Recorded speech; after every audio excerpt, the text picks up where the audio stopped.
Bonjour à tous, merci de nous retrouver, quel plaisir de se retrouver sur le plateau de Bureau Oval. Ça fait un moment malheureusement, trop de temps voilà, mais on est de retour au Bureau Oval avec, vous allez voir, plein de nouveautés. Merci vraiment à tous de nous retrouver. Vous allez voir un nouveau plateau que vous allez découvrir sur un plan large. Oh voilà, qu'il est beau et qu'ils sont beaux surtout les amis, parce que Bureau Oval, j'ai dit qu'il y avait de la nouveauté, mais il y a aussi de nouvelles personnes, de nouveaux personnages. Alors il y en a un que vous connaissez déjà, c'est Lucien Gaspard. Comment ça va mon tien ? Bonjour à tous, ravi d'être avec vous, bonne année. Et puis hâte de ce tournoi. On dit encore bonne année. On dit encore bonne année, ouais. Mais bon. Bon ça va mon Luc, là t'es chaud pour repartir un peu sur un Bureau Oval ? Il faut repartir, il faut remettre le feu dans la cheminée. Et puis vivement le tournoi, parce que encore frustré de la Coupe du Monde. Ah ouais, c'est ça, mais on va en parler justement pendant cette émission. Et alors les amis, on va retrouver un nouvel élément de Bureau Oval avec qui on a déjà fait une ou deux émissions, hein, notamment dans le petit bureau, voilà. On a fait une dizaine, mais mon c'est Pierre pas Amiche, comment ça va ? Ça va, bonjour à tous, ça va bien, ravi de vous retrouver, ravi de retrouver l'équipe de France et ravi de retrouver des échéances un peu moins stressantes et anxiogènes que la Coupe du Monde. Là, ça y est, c'est le tournoi, c'est presque le retour à l'ordinaire, donc ouais. Ça va être chouette, on va se régaler en tout cas. On va se régaler et on rappelle, alors, pour ceux qui le savent, Pierrot était notamment sur RMC, mais on t'a fait une offre que tu pouvais pas refuser, et évidemment que tu es venu sur Bureau Oval. Pour l'argent, hein, clairement. Non mais voilà, on va, c'est un format qui est différent, etc. Mais on est très content de t'avoir avec nous, Pierrot. Ravi. Mais toi aussi, Lulu, hein, t'inquiète pas. Je sais. Voilà. Mais ça va être très sympa. Alors, du coup, on va regarder un peu le sommaire. Quel sommaire va être sur cette émission de retour de Bureau Oval, parce qu'il s'en est passé du temps depuis la Coupe du Monde, donc on va vous expliquer tout simplement, reprendre tout et quelles vont être les nouveautés de ce 15 de France. Il y a le staff qui a changé, il y a des nouveaux joueurs, il y a une nouvelle organisation aussi, donc on va se poser la question, quelles sont les nouveautés. Le débat, quelle compo pour l'Irlande ? On a la compo probable qui est tombée au moment où on enregistre l'émission. Mais voilà, on va aussi se poser la question, est-ce que c'est les choix que vous auriez fait ? Donc on va se poser un peu toutes ces questions-là dans le débat, quel compo pour l'Irlande. On va démarrer en regardant le calendrier de ce 6 Nations pour le 15 de France. Alors, on va démarrer avec une réception, celle de l'Irlande. Ensuite, on ira en Écosse, on va recevoir l'Italie. Ensuite, on va au Pays de Galles et on se déplace en Angleterre. La première chose, Lucien, c'est que l'équipe de France va recevoir 3 fois. Et ça, c'est plutôt une bonne nouvelle. Voilà, des années calendaires comme ça, c'est plutôt bon. C'est généralement des années de Grand Chelem, on reçoit 3 fois. Et en plus, j'aime bien quand tu annonces ça. On reçoit 3 fois et on reçoit en province en plus. Et ça, je pense que ça peut galvaniser nos joueurs d'aller jouer au Vélodrome, à Lille, à Lyon. Donc, ça va être intéressant de voir en tournoi destination qui n'est pas au Stade de France. Ouais, c'est vrai, Pierre, c'est important aussi d'aller partout en France, quoi. Bah ouais, c'est aussi une dynamique qui avait été enclenchée lors de la Coupe du Monde et un petit peu avant avec des matchs de préparation. Le 15 de France, il appartient pas qu'aux Parisiens, et puis on sait que c'est parfois délicat de venir à Paris pour des gens qui habitent par exemple à Clermont. C'est loin en fait, alors que Lyon, c'est surtout en ce moment, le Clermont-Paris. Vite, il y a une galère mauvaise absolue. idée. Et puis on a parlé du calendrier, mais il y a évidemment les déplacements, les réceptions. C'est une année paire, donc une année favorable. Mais il y a aussi la durée entre chaque match qui est assez favorable au 15 de France, parce que finalement le seul cycle court, 6 jours, c'est entre le Pays de Galles, qui sera probablement l'équipe la plus faible de ce tournoi, ou en tout cas une des 2 plus faibles, et l'Angleterre qu'on reçoit. Techniquement, ce genre de choses, ça paraît être du détail, mais c'est hyper important pour la gestion du groupe. Donc ça, c'est des choses quand même assez positives. Alors, comment on va suivre ces 6 Nations tous ensemble sur ces dates-là ? Alors, tous les 3, on va se retrouver en débrief après chaque match du 15 de France, et on sera sur Winamax, les amis, notamment. Alors, suivez bien nos réseaux parce que les horaires vont un peu changer, mais sachez qu'il y aura, après chaque match de 6 Nations, un débrief sur Winamax avec Pierre, avec Lucien et avec moi. On va regarder les codes qui seront passés, mais surtout, on fera un débrief tout simplement. Et le mardi à 11h, toutes les semaines après un match, on sera de retour sur ce joli plateau que Polo nous a concocté, qui est en régie bien évidemment et que vous connaissez très bien sur la First Team. Et donc voilà, donc le programme est très clair et on va, j'espère, se régaler pendant tout ce 6 Nations. Donc comme je le disais au début, ça fait un moment que la Coupe du Monde est terminée. Ceux qui suivent le top 14 ont commencé un peu à tourner la page, mais en fait avec le retour du 15 de France, on commence à en reparler un petit peu. Alors, cette élimination en quart de finale de la Coupe du Monde, je voulais un peu redémarrer là-dessus, histoire de faire le lien. Pierre, qu'est-ce qu'il en reste dans ta tête ? Du quart de l'équipe de France, évidemment une immense déception. Et aussi, paradoxalement, j'ai l'impression que cette équipe de France a des certitudes, et c'est très rare. Elle a des convictions, ça, toutes les équipes en ont, mais des certitudes. Et ça, c'est plutôt chouette parce que jamais l'équipe de France n'a semblé avoir un 15 aussi prédéfini à l'entame d'un tournoi. Et cette défaite-là, je la vois comme, évidemment, on a les boules. On a les boules parce que tout le monde rêvait de l'équipe de France championne du monde. Mais en même temps, dès l'élimination, je sais pas, une petite musique s'est mise dans ma tête, je pense qu'on sera champion du monde en Australie. J'en suis quasiment convaincu. Et cette défaite-là, comme la plupart des défaites pour un groupe, elle peut avoir deux conséquences. L'explosion totale, derrière ils vont faire un 6 nations en version naufrage, ou le début d'une nouvelle histoire, et je le vois plus comme ça. Et puis en plus, cette défaite, elle est cruelle, mais elle est que d'un point face au futur champion du monde. Ça veut dire que t'as pas pris une rouste par une équipe qui elle-même a été éliminée par la suite. Donc je crois que cette défaite-là, il faut la voir comme une chance. Voilà. C'est difficile à dire. C'était dur à dire sur le moment, mais aujourd'hui, c'est ce qu'il faut se dire. Alors j'ai commencé à le dire sur le moment, et puis j'ai été mauvais timing, quoi. Tu vois, des fois tu. Non, mais on peut le dire aujourd'hui, peut-être. C'est un ça le temps qui passe. Mais j'en suis convaincu, parce que cette équipe de France, elle s'est toujours construite dans la victoire. Et c'est formidable de se construire dans la victoire. Mais pour la première fois, elle a été confrontée à l'échec, et c'est là où tu apprends le plus. C'est dans l'échec, pas dans la victoire. La victoire, elle est parfois mauvaise conseillère. Sous Brunel, on a énormément appris d'ailleurs.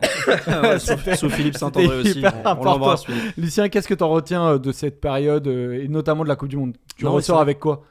De Ben O'Keefe. Non, on va pas remettre le tapis sur Ben O'Keefe. Non, mais ça participe aussi. Hein, non, mais en fait, je suis effectivement, comme disait Pierre, très curieux de ce tournoi, voir s'ils ont digéré ou si justement ils n'ont pas réussi à passer à autre chose et ils sont encore dans cette Coupe du Monde qui leur trotte dans la tête.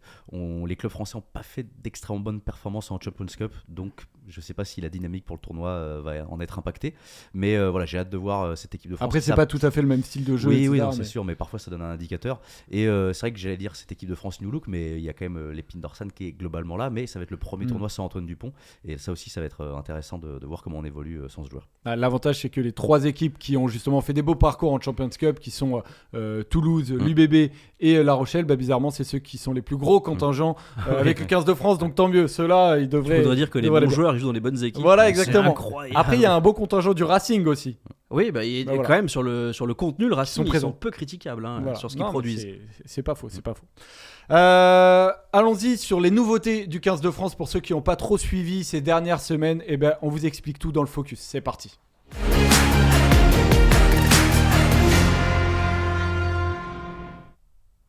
Alors, il y a eu pas mal de nouveautés et la première nouveauté, c'est qu'il y a une nouvelle convention. Alors, terme technique pour dire une convention entre la Ligue et la Fédé pour savoir comment est-ce que les joueurs mettent à disposition de l'équipe de France pour que l'équipe de France soit dans les meilleures conditions. Avant la Coupe du Monde, début du mandat Galtier, ils avaient le droit à 42 joueurs. Ce qui était énorme. Fabien Galtier avait réussi à négocier ça. Il y a pas mal de clubs qui ont un peu souffert de ça. Et aujourd'hui, ça a été un peu réduit. 34 joueurs qui sont disponibles. Pierre, qu'est-ce que ça va changer pour toi fondamentalement? Est-ce que c'est un changement fondamental même? Alors, il y a deux aspects. Le premier, c'est le nombre. Évidemment, on ne travaille pas pareil à 42 qu'à 34. Les oppositions ne sont pas forcément idéales. Et puis, il ne peut pas, comme Fabien Galtier aimait bien le faire, travailler à balles réelles, en gros. On ne peut pas mettre deux équipes face à face. Il y a moins de joueurs à disposition. Ça, c'est une des premières choses. Ce qui est plus important à mes yeux dans la convention, c'est qu'est-ce qui se passe quand on renvoie les joueurs chez eux. Et ça, la convention, elle est assez simple. En fait, il y a donc les joueurs qui vont pouvoir être mis à disposition et 6 joueurs supplémentaires qui vont pouvoir être appelés au cours de la préparation. Chaque semaine, on peut à nouveau rendre des joueurs à leur club et en reprendre uniquement 6. La règle dit que sur les 6, il n'en faut pas 2 du même club et il faut être capable de prendre des clubs parmi ceux qui ne font pas partie des 3 grands pourvoyeurs de l'équipe de France.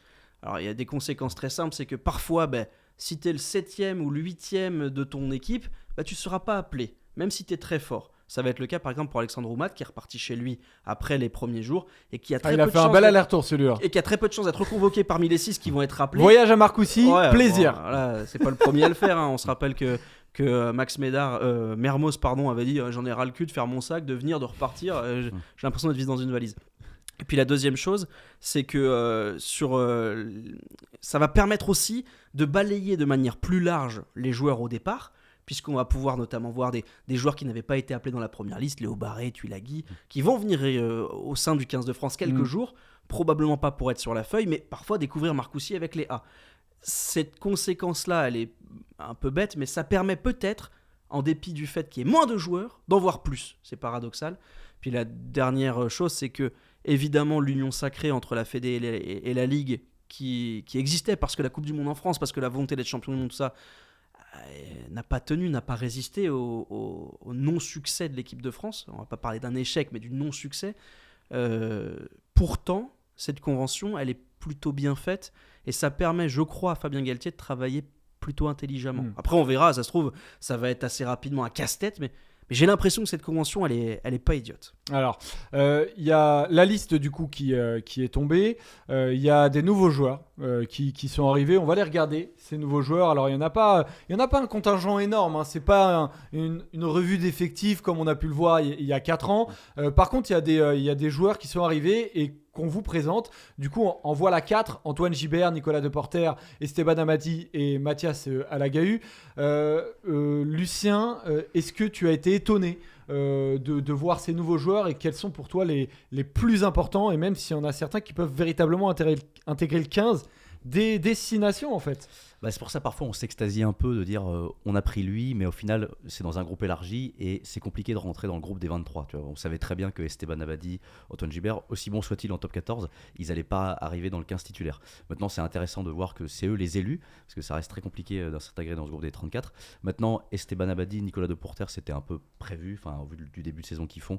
Parce qu'il y en a beaucoup qui ne les connaissent pas, ceux qui ne suivent pas le top 14. Pourquoi est-ce qu'on l'a aujourd'hui ces deux joueurs? Nicolas Deporter par exemple, c'est un des meilleurs franchisseurs du top 14. Esteban Abadi, c'est un poison en touche, qui a un cardio extraordinaire, qui est partout. Donc c'est un troisième ligne intéressant, un peu fluet pour le niveau international. Souvent après le match de l'Afrique du Sud, on se plaignait de notre déficit de puissance. Bon, c'est pas Esteban Abadi qui va t'en apporter, mais c'est un joueur super intelligent, un joueur super dans le groupe.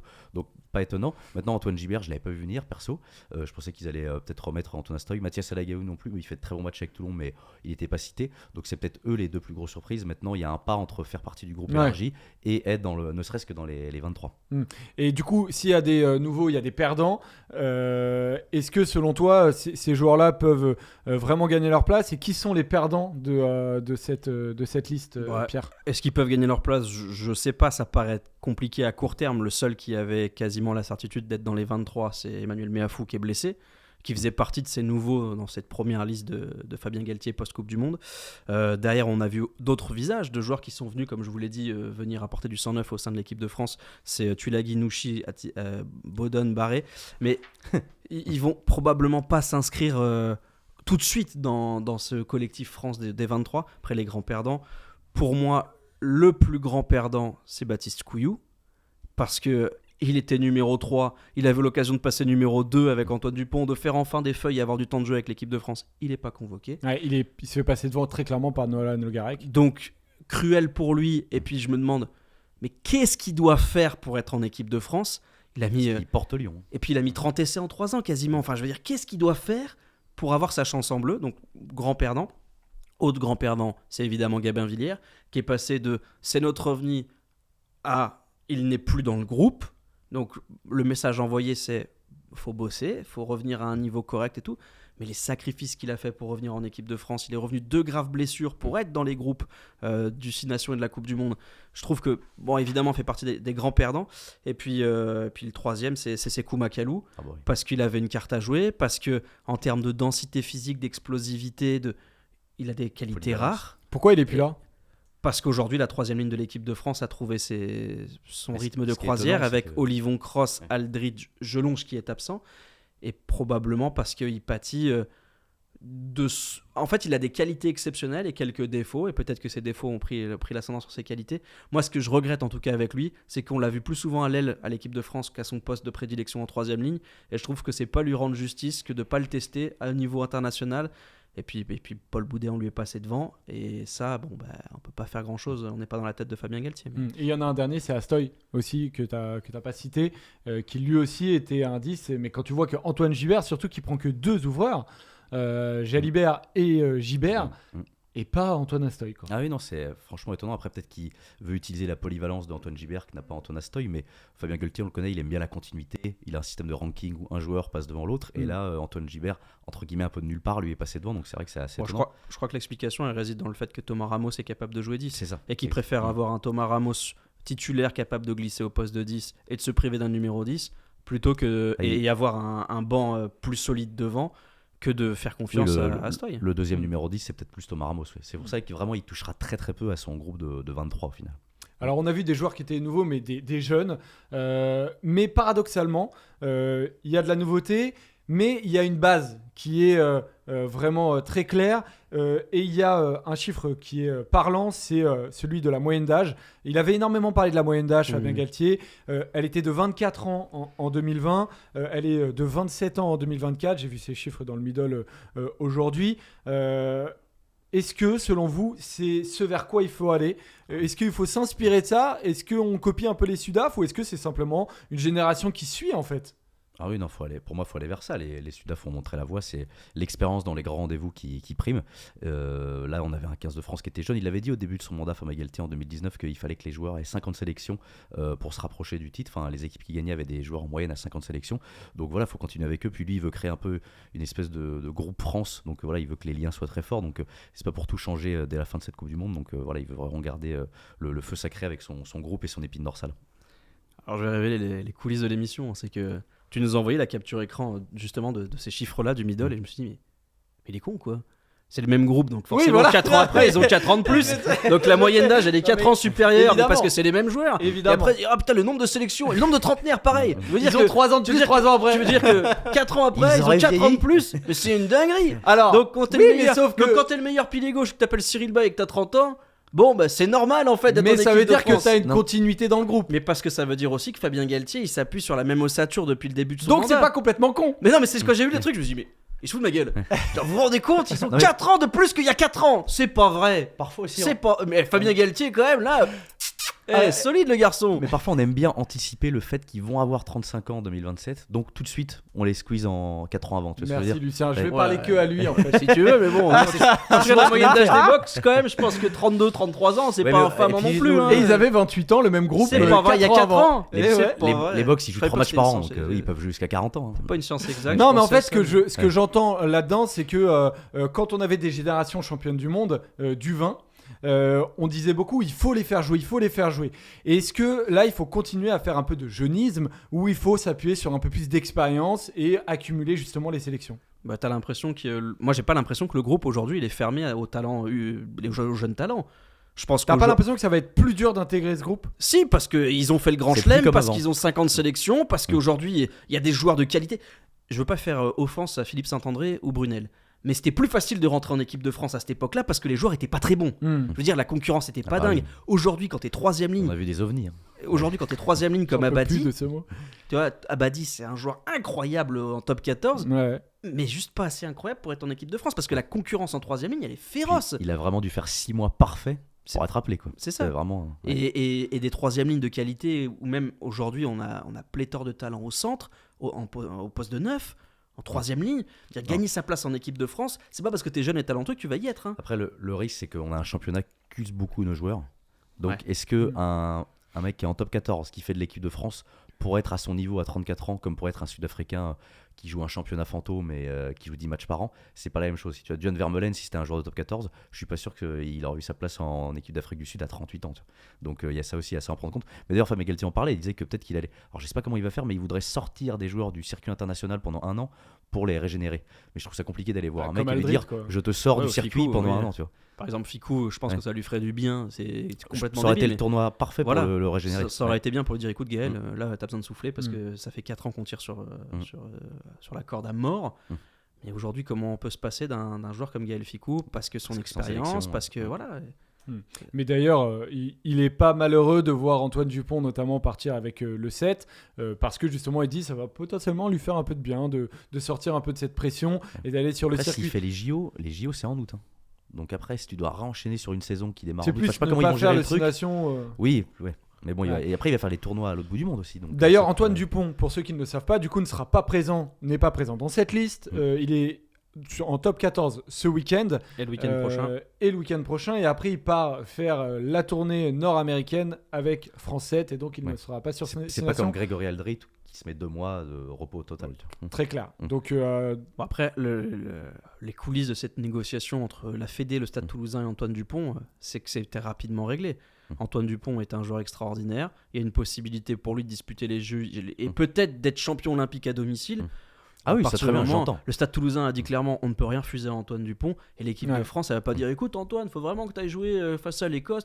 Il a l'opportunité, il a la chance de sa vie, et il en aura pas deux. Ah non, Donc, bah, c'est clair. Mais je suis pas sûr que ça va le Bon. régénérer comme ça pourrait régénérer Grégory Aldrit de pas jouer pendant 2 mois que de se mettre dans un Ouais. programme olympique. Tu vois.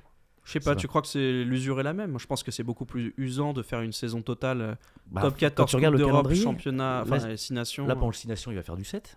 Ensuite, il va reprendre avec le Stade Toulousain, phase finale et tout. Imaginons, il va en finale du top 14, c'est le 26 juin. Après, il faut qu'il enchaîne sur une prépa olympique de rugby à 7 pour être prêt Ouais, fin juillet. Je me rends Et pas ensuite- compte et je me rends bien compte de l'usure que ça représente de faire Coupe d'Europe, championnat, 6 nations, phase Jeux finale. olympiques. Ouais. Mais je sais pas si avec des trous dans la saison, on va contacter un prépa physique, je pense. Pas mauvais en prépa physique. Ouais. J'adore ça. Modestement. Il Euh, a pris 17 kilos depuis qu'il a commencé Bureau Oval. Je suis surpris.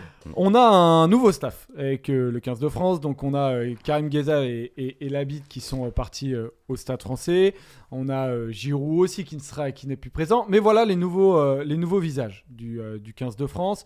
Laurent Sampéré, du coup, transfuge du Stade français, qui va entraîner la conquête. Nicolas Jean-Jean qui remplace Giroud en directeur de la performance. Qui était Et déjà au donc, sein du 15 de France. hein, Arletas, Nicolas oui, Jean-Jean. dont on parlait un petit peu moins. Oui, mais, mais c'était qui était, pour ceux qui numéro 2 suivent, entre voilà. guillemets Pris de flambeau. la prépa physique.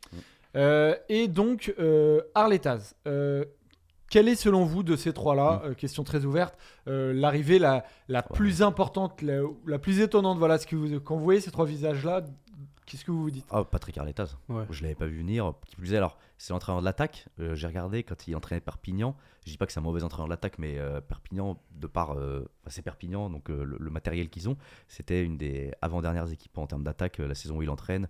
Et alors, après, par contre, quand il était en Pro D2, c'était la meilleure attaque. Mais bon, il a pas Disons prouvé qu'il y en avait top 14. Mais il y avait que un c'était- style Arletaz. Bah, il veut offensif. voir du jeu, mais après, est-ce que c'est ce qu'il faut d'être un entraîneur qui veut du jeu pour être l'entraîneur de l'attaque du 15 de France? Je sais pas. Après, maintenant, il a tout approuvé. Patrick Arletaz, il passe de Perpignan à l'équipe de France. Donc, Du coup, pourquoi lui? Ouais. Déjà parce que c'est quelqu'un de passionné, d'intelligent. Patrick Arletas, je n'ai jamais entendu dire quelque chose qui sonne faux. Que ce soit en conf ou en entretien ou quand on peut lui parler. C'est quelqu'un de fondamentalement droit. Et ça, déjà, c'est une vraie qualité. Parce que ça veut dire que son discours aux hommes, aux joueurs, il sonne pas faux non plus. On sent que c'est quelqu'un qui sait ce qu'il a envie de faire et qui vous amène là où il a envie. La deuxième, c'est, Lucien a commencé à l'aborder, en termes offensifs, même si Perpignan a des petits moyens, ils n'ont jamais fermé le jeu. c'est ça. Ils n'ont jamais balancé des grandes quilles, chandelles, bagarres, on voit ce qui se passe à la fin. Ils ont toujours ouvert le jeu. Parce qu'il y a une stratégie Et géniale. Et c'est comme ça qu'ils ont réussi à se sauver 2 années de suite. Il a maintenu son club. Et puis la dernière, c'est qu'il y a un mot qui lui correspond bien, c'est l'identité. Patrick Arletaz, c'est l'identité catalane, c'est la volonté vraiment d'imposer des principes, des préceptes, des choses qui sont plus forts que les individus, le maillot plus fort que celui qui est dedans. Et donc ça colle bien finalement à l'équipe de France. Puis pourquoi lui? C'est Fabien Galtier, c'est un peu le choix du roi. Ils ont discuté, ils ont échangé sur le rugby et pas que. Et on sait que Fabien Galtier n'est pas forcément l'humain le plus simple à capter. C'est ça. Et manifestement, le courant est bien passé entre eux. Le problème qu'il a, c'est qu'il doit succéder à celui que je considère aujourd'hui comme le meilleur en Europe à ce poste-là, qui est Labit, qui est juste exceptionnel dans ce qu'il fait du ballon, dans une équipe dont l'identité était quand même très défensive. Donc les questionnements vont tourner autour de qu'est-ce qu'on fait du ballon, Voilà, il va y avoir quand beaucoup de on questions. fait quelque chose, et puis il va être jugé assez rapidement sur les phases arrêtées, les ballons en première main. C'est là où on va voir créativité, inspiration, vitesse, et est-ce que cette équipe-là est capable de trouver de nouvelles solutions? Je sais pas, mais en tout cas, j'ai trouvé que le choix était très intéressant. J'étais un peu excité, carrément même, hein, pour te dire la vérité, de le Il voir y a dans ce une rôle-là. petite musique de il faut contrebalancer avec l'aspect très dur de Galtier. Arletaz est plus rond, donc c'est. il y avait Mais cette musique-là d'ailleurs, pour on qu'il- peut retrouver ça aussi, ce côté justement un peu moins dur. Alors, à voir, mais Laurent Sampéré, c'est un peu la même chose aussi. C'est un coach qui est arrivé au Stade français assez tard, C'est un de manière un meneur peu d'homme. inattendue, avec Julien Arias. Aujourd'hui, il se retrouve en équipe de France. Mais c'est pas volé, hein. C'était le meilleur alignement en touche de France Et la meilleure mêlée. et la meilleure mêlée. Je veux dire, c'est pas par hasard, c'est pas même sans faire. C'était la base du Stade Voilà, français. c'est clairement le travail de Sampéré. Moi, la question que j'ai, c'est Sampéré-Servat, qu'est-ce qui va se passer? Comment ils vont s'entendre? Qui va dire quoi? Parce que Les deux sont à l'honneur. je les pense. deux talonneurs, les deux quand même si Laurent Sampéré, La Laurent mafia Sampéré des est talonneurs. catalan, il a un bon caractère, William Servat aussi. J'espère, j'en doute pas une seconde, on n'est pas dans dans l'amateurisme, mais j'espère vraiment que chacun aura son domaine de compétence où il pourra exprimer au mieux ses qualités. Et que les joueurs sont capables de faire la part des choses entre j'ai un entraîneur pour la touche, j'ai un entraîneur pour les avants, il y a le mouvement général, il y a les lancements de jeu précis. C'est des professionnels, hein, évidemment, ils découvrent pas tout ça, mais il y a quand même ce truc-là de territorialité, quoi. Il va falloir apprendre un peu à se renifler au début. J'imagine que mais il y t'inquiète aura pas, quelques tensions si le succès appris à entraîner. coacher. Ils ont entraîné à entraîner. Ils ont entraîné Bien à sûr, entraîner. mais bien Voilà, sûr, c'est important, c'est c'est important. important. Mais c'est des trucs importants. Voilà, certains comprendront. C'était incroyable ça. Donc, quel compo pour l'Irlande, les gars? Eh ben, on va se poser la question tout de suite. Alors, il y a de la compo probable. On a une semaine, il y a une journée de top 14 entre-temps. Donc, il y aura peut-être des blessés. Mais C'est sûr. voilà, on a un peu l'ossature de la compo probable. On va regarder ça tout de suite. C'est parti.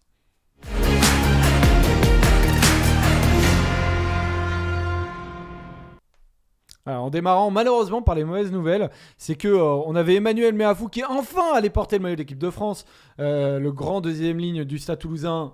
Il s'est pété, alors il sera absent en théorie sur les 2 premiers matchs, on verra si c'est pas plus. Donc l'autre mauvaise nouvelle qui cette fois est encore plus dure à accepter, c'est celle de l'absence d'Anthony Gelonche qui s'est pété le genou. Alors c'est l'autre. Apparemment, il s'est pété les genoux. Les genoux, voilà. C'est comme Meafou d'ailleurs. Ouais, mais ils ont les genoux pas très solides. Alors, activité favorite, se moquer d'Antoine Maillard. Bien sûr, mais sur parce les- qu'Antoine, c'est le seul qui bosse, donc dès qu'il Ouais, fait des trucs, exactement. voilà. On lui a demandé 52. Il travaille, nul, Antoine, 0-0.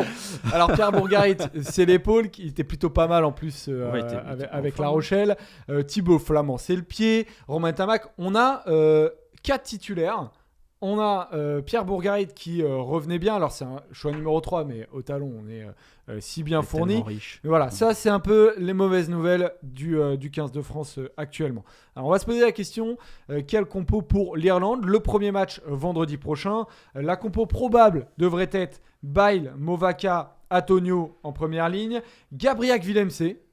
Alors là, étonnement de ma part quand j'ai vu Gabriel.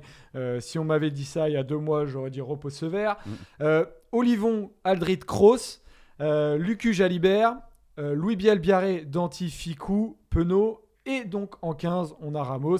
Le banc, je cite très rapidement, Wardy, Marchand, Aldeguerri, Woki, Taofi Fenua, Boudéan, Le Garec, Moefana. Un banc en théorie en 6-2. Voilà l'équipe qui devrait, je dis bien devrait, être alignée contre l'Irlande. C'est pas totalement certain, mais c'est ce vers quoi on va tendre. Alors, déjà, première chose, les gars, capitaine Aldrit. Logique, Oui. pas logique? Pas illogique, Oui, quoi. voilà. S'il faisait partie de ce groupe de 3 avec Dupont, Olivon, Aldrid, pouvoir potentiellement avoir le capitanat, qui plus est, il a cet avantage d'être parfaitement bilingue, c'est souvent ce qu'on retient de Grégory Ouais, Aldrid. bien Donc c'est bien, après ça faisait un peu mal au cœur pour Olivon parce qu'il lui était destiné apparemment, dès qu'on a su que Antoine Dupont serait pas là. Mais bon, Qu'est-ce qu'il a fait de mal, Olivon, pour ne plus être Parle pas assez bien capitaine? anglais. Ouais, je pense. Non, mais ce qu'on a pu voir après la Coupe du Monde, c'est qu'il fallait entretenir des relations. Il y a du management avec l'arbitre au cours du match. Antoine Dupont a failli dans cet exercice-là face à l'Afrique du Sud, puisqu'il s'est fâché avec O'Keeffe et qu'assez rapidement, O'Keeffe l'écoutait plus du tout. On a compris aussi du côté de l'équipe de France qu'il y avait des critères qui étaient logiques pour être capitaine. Un, fallait être titulaire. Bon, Olivon et Aldrit, ils partent sur un pied d'égalité, ils sont indiscutables tous les deux. Le deuxième, c'est qu'il faut être légitime. Et ça, Tu penses qu'Olivon, il est toujours indiscutable avec la montée d'Abadi? oui. Après, c'est ce qu'on disait, Olivon aura 34 ans en 2027, donc est-ce qu'il sera encore à son niveau? On ne sait pas, alors que Aldrit, il aura il y a une 30 possibilité. ans, donc Ouais, tu peux plus parier sur l'avenir avec Aldrit qu'avec ça Olivon. peut jouer. Ouais. Après, il y a la légitimité, l'exemplarité, c'est des critères subjectifs, et ça, c'est le groupe, c'est ce qui va ressortir du groupe qui va permettre de dire lui ou pas lui, mais ça, on le savait déjà, puisqu'il fait partie, comme l'a dit Lucien, des cadres de l'équipe de France. On pense à Ficou, on pense à Marchand, on pense à... Ils font partie de ces joueurs assez légitimes. Mais c'est vrai que le critère le fait qu'il parle anglais, ça change tout. Et c'est important. Par contre, ça change tout. ce que j'ai pas réussi à avoir de la part de Fabien Galtier dans l'explication, c'est est-ce que c'est que pendant l'absence d'Antoine Dupont ou est-ce que ça va continuer? Ouais, il va surtout pas se mettre une galère en répondant à cette question. Oui. Tu peux pas Non, savoir. mais évidemment, moi j'aurais bien aimé qu'on lui pose cette question. Bah, déjà, Mais il aujourd'hui, expliquait- c'est un vrai débat. Si on fait un grand chelem, ça remettra en cause peut-être le capitaine d'Antoine Dupont, mais Moi, je vous le pose aussi dans les commentaires pour ceux qui nous regardent sur YouTube. C'est est-ce que vous préférez sur l'ensemble que Dupont redevienne un joueur parmi les joueurs? Il sera jamais un joueur totalement parmi les joueurs, parmi les cadres. Mais est-ce que je trouverais ça Aldrit, dur tu de lui devras le retirer, conserver. mais ça me choquerait pas non plus que. Puis en fait, je vais te répondre. On s'en fout en fait. Mm. Parce que c'est pas parce qu'il a le brassard ou pas le brassard que ça va pas être le patron ou le patron. Ouais, mais dans les relations avec Non, les arbitres, Oui, mais ça, à dont la tu limite, parles justement. mais ça, à la limite, Antoine Dupont a aussi cette stature internationale qu'il était meilleur joueur du monde, tout ça. Donc ça pèse aussi dans le regard que peut avoir l'arbitre sur lui. Ça a pas marché sur Ben O'Keefe et leur discussion, leur rapport a pas été bon ou bonne. Mais globalement, on s'en cire de savoir qui est capitaine. Il y avait eu le débat déjà du temps de Raphaël Ibanez ou Fabien Galtier qui doit être le patron en 99. On s'en cire. Fabien Pelouse, on s'en cire. Ça change rien en fait que les leaders, le groupe des sages. D'ailleurs, l'équipe de France, elle fait jamais des one-to-one avec le capitaine. Alors Antoine, t'en penses quoi? Ils convoquent leur groupe de sages et puis ils discutent sur la stratégie globale. Dont font partie certains, notamment Aldrit, Ficou. Ficou. Lucu. Abondance de biens. On est heureux en équipe de France d'avoir des patrons. Ils sont tous capitaines en club. C'est rare ces situations-là. Donc profitons-en. Et puis si Aldrit demain il se pète, et ben Olivon fera un très bon capitaine, ou Ficou fera un très bon capitaine, ou Marchand s'il est titulaire fera un très bon capitaine. C'est pas ça le plus important. En tout cas, je crois que c'est du détail. Savoir qu'est-ce qu'on a envie de faire avec le ballon, qu'est-ce qu'on a envie de faire sans le ballon. Ça, c'est bien plus capital que de savoir qui va sortir le premier avec le gamin. Voilà, ça, on s'en fout. Vous avez envoyé les compos à Antoine? Tout à fait. On va les regarder.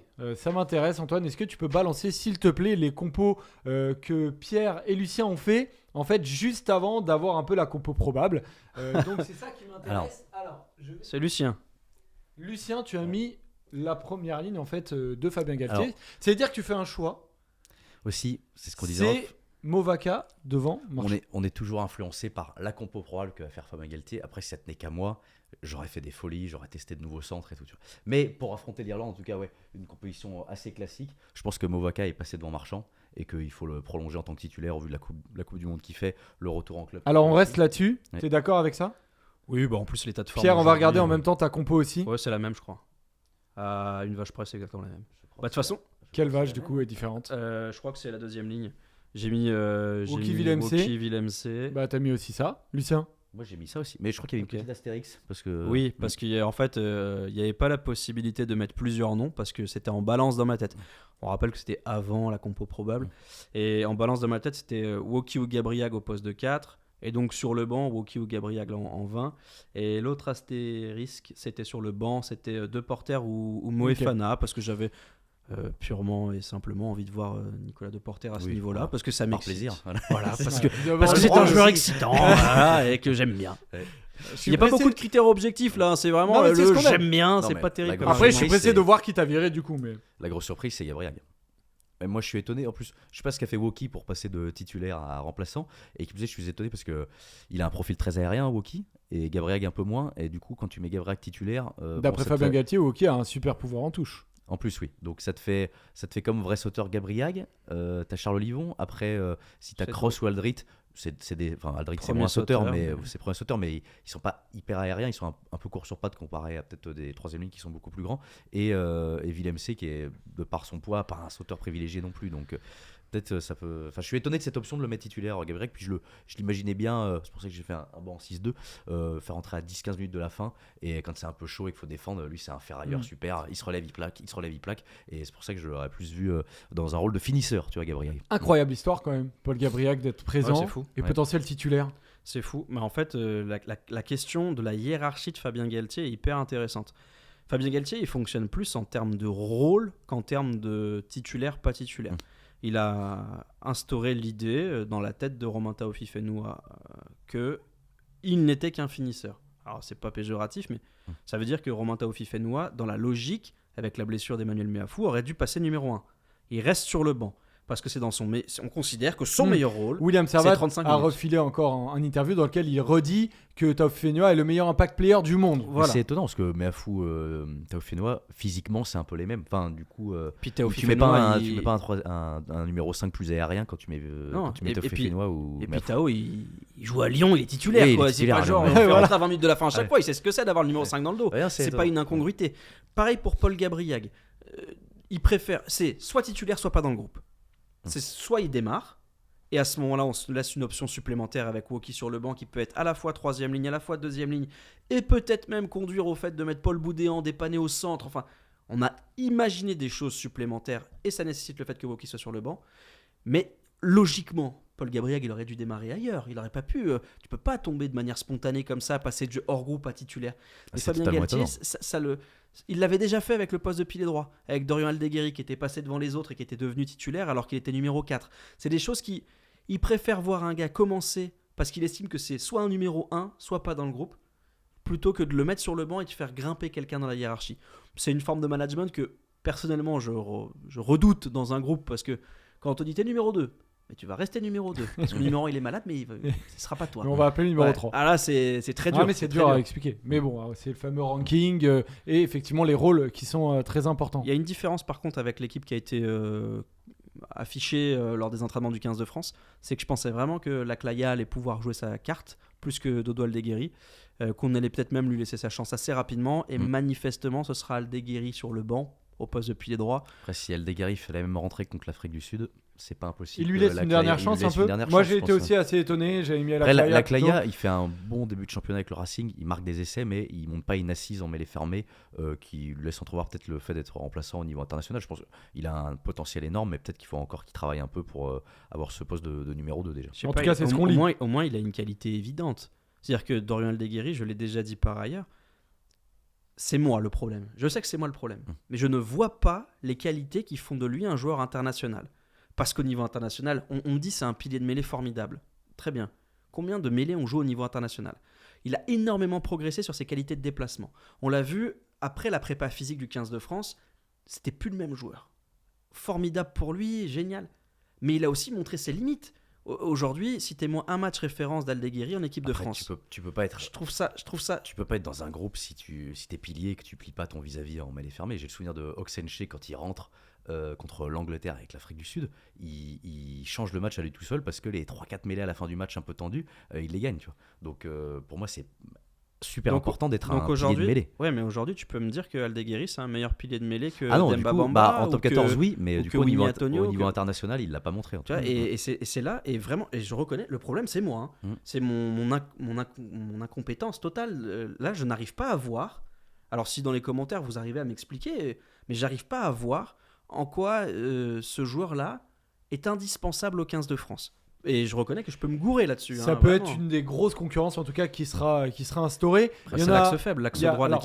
Laclaya va pousser justement derrière Doudou Aldeguerri. Il y en a un autre qui va pousser, c'est Nolan Le Garec qui sera donc sur le banc en théorie. Question un peu provoque, mais je la pose quand même. C'est tu parles justement de Taofifé Noah qui n'est qu'un impact player. Lucu a longtemps été qu'un impact player dans la tête du staff. Après, il y avait un mec qui était titulaire très clairement, Antoine Dupont, un peu pas mauvais. Mais est-ce que pour toi, tu continues à faire ce choix longtemps de mettre Lucu et titulaire et pas Nolan Le Garec ?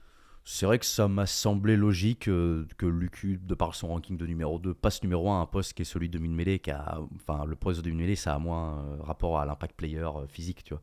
Donc je pense qu'il a l'expérience pour lui, il marche sur l'eau avec l'UBB, ça c'est vraiment, il est extraordinaire avec l'UBB, donc à partir de là ça me choque pas qu'il plus ait, alors si c'était Baptiste Couillou, peut-être le débat aurait pu se poser, mais Nolan Le Garec c'est quelqu'un qui a pas d'expérience internationale, donc le faire démarrer titulaire contre l'Irlande, je sais pas. En plus, je pense que ça va être intéressant d'avoir Nolan Le Garec sur une fin de match où il va apporter du gaz, peut-être un peu de folie, un peu à la Baptiste Serin, tu vois ce que je veux dire. Donc moi je trouve ça logique en fait, tout simplement. Oui, et puis il faut pas oublier que le 10 titulaire ce sera Jalibert. En plus. Donc il y a quand même une association assez naturelle, Lucu Jalibert.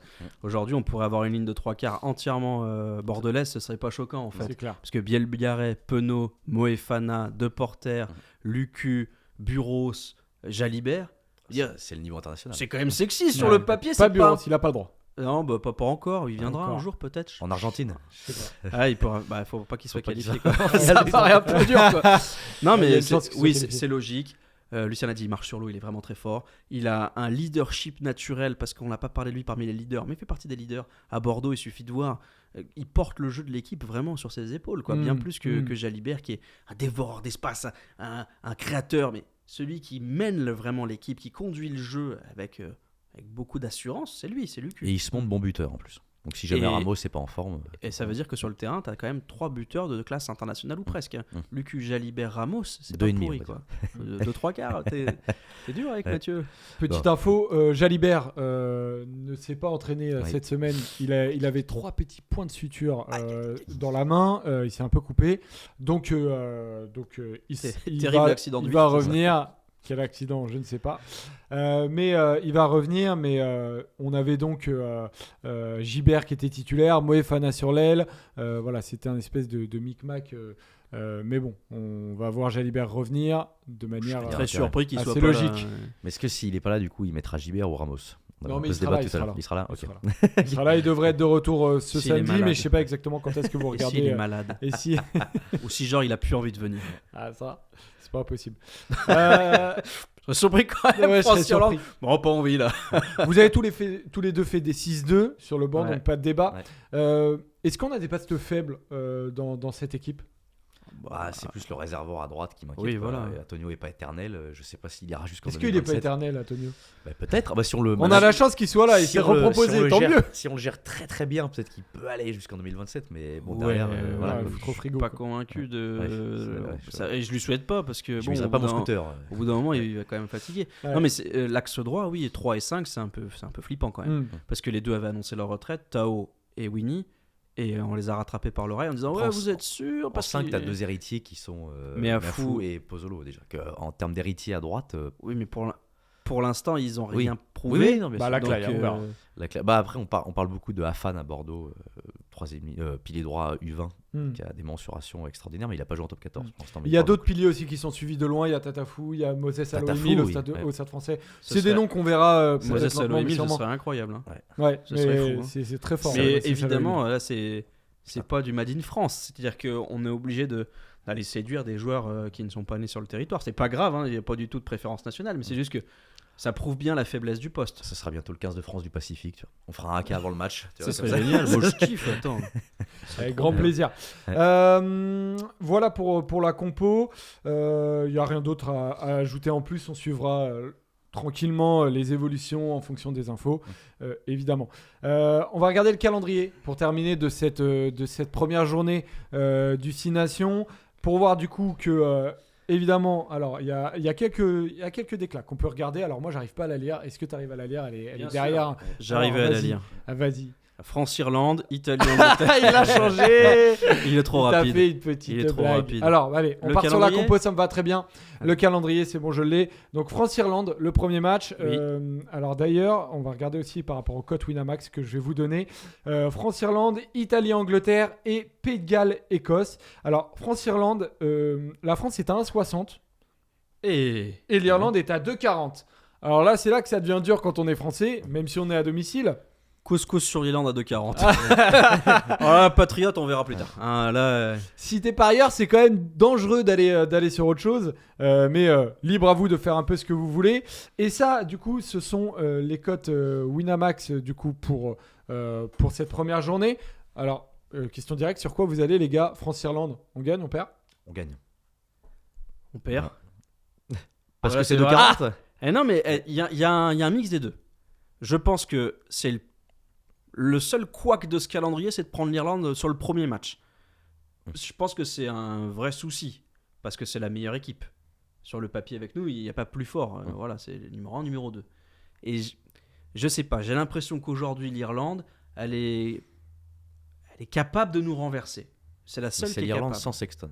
Ouais, Et je mais trouve que c'est vraiment différent Ouais, l'Irlande bah, avec et sans Sexton. je pense qu'on verra, mais je pense que Crowley est un très bon joueur. Oui, non, c'est un très bon joueur, On verra. évidemment, mais c'est un pari. Et, et je me dis,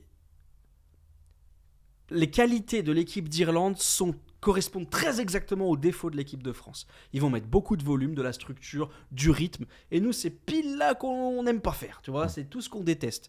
Donc, je pense que non seulement l'équipe d'Irlande a les certitudes et le fond de jeu pour nous faire mal, mais en plus, j'ai l'impression que on va peut-être être un peu court, quoi. Voilà, ça aurait été le troisième match à domicile contre l'Irlande, j'aurais dit France. Dans la prochaine Après, émission, on c'est- reviendra d'ailleurs sur l'Irlande un peu plus sérieusement pour voir comment un peu ils ont évolué.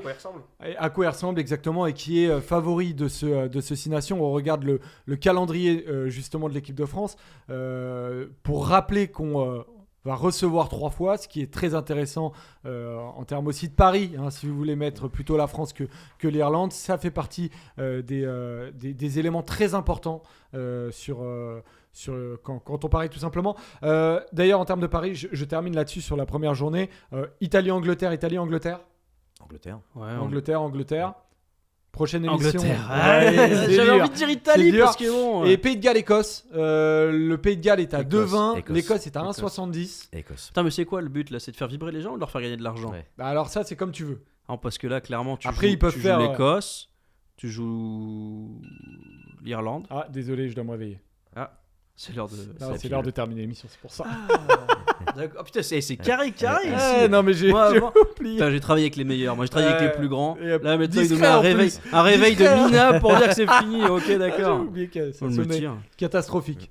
Non, mais ouais, c'est un peu comme tu veux en fait. C'est quoi? Si Non, mais toi parce que tu si paries, je tu vas sur quoi? Là, je vais jouer sur Irlande pour la cote et parce que je pense qu'ils peuvent le faire. Ok. L'Angleterre parce que c'est sûr que l'Italie le fera pas. Ok. Et l'Écosse parce que le Pays de Galles est nul à chier. Très bien. Tu te tailles les veines, mais au moins t'as de l'argent à la fin. Exactement. Très bien. Mais c'est le plus important. Oui, l'aspect pécunier est toujours plus important, effectivement. Oh, l'honneur, qu'est-ce que c'est? L'argent achète tout, Voilà, y compris les principes, t'as raison. Exactement. Merci à tous de nous avoir suivis pour ce retour de Bureau Oval en plateau. Je le rappelle qu'on sera sur Winamax en débrief après tous les matchs et on sera en plateau sur Bureau Oval avec Lucien et avec Pierre dans ce sens-là sur du coup Winamax en débrief et en plateau le mardi à 11h à chaque fois sur la chaîne YouTube de la First Team Sport. On rappelle que vous pouvez nous suivre sur tous les réseaux pour avoir toutes les infos de l'émission. Merci Pierrot. Merci Lucien, merci Polo, merci Antoine en régie. À très vite pour la prochaine émission qui sera sur les favoris Irlande-France. Ce sera à vous de nous dire. À tout de suite.